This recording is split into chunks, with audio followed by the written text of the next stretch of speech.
अपने सब सुन रहल छी शैलेंद्र कुशमोलिया के सुमधुर आवाज में।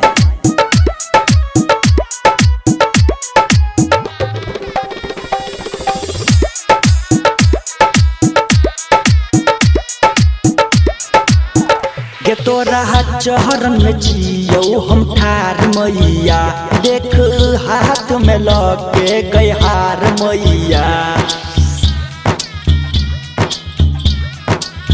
गे तोरा चहरन में जियो हम ठार मैया, देख हाथ में लगे गई हार मैया।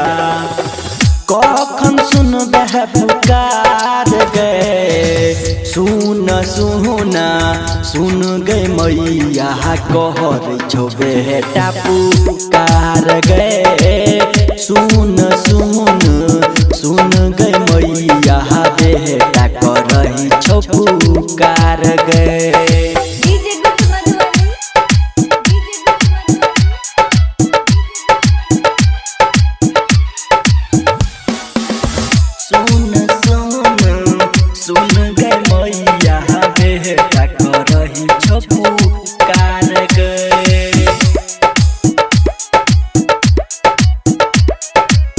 बेटा करही छो पुकार गए। डूबल जाहिया गई हमर नैया, माटक मूर्ति से बोलबे गई कहिया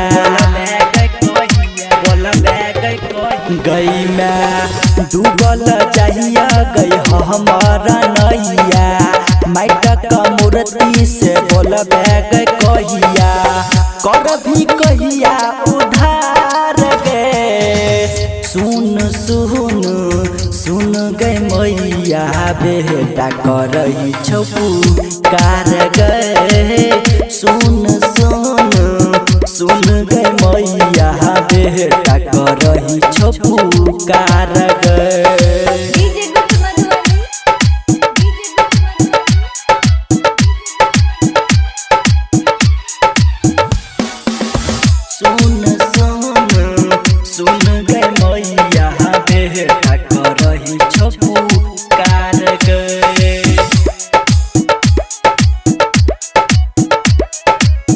बेटा करही छो पुकार गए।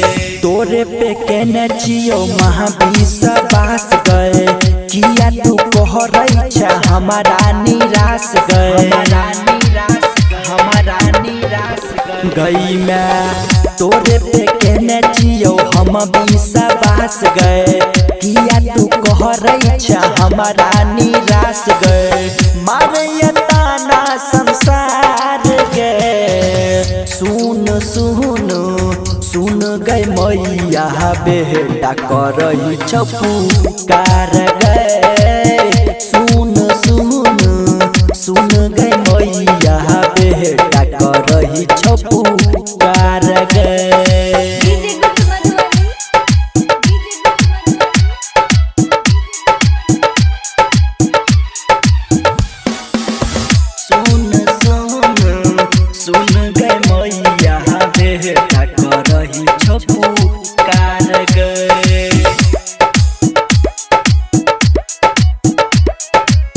बेटा करही छो पुकार गए। बेटा शैलेंद्र के महीनों बात गए, राइटर सरगम के कहर नहीं कहत गए। बेटा शैलेंद्र के महीनों बात गए, राइटर सरगम के कहर नहीं कहत गए। भैया विनोद छोठार गए सुन सुन सुन गए मैया, बेटा करही छो पुकार गए सुन सुन सुन गए मैया, बेटा करही छो पुकार गए। बेटा करही छो पुकार गए।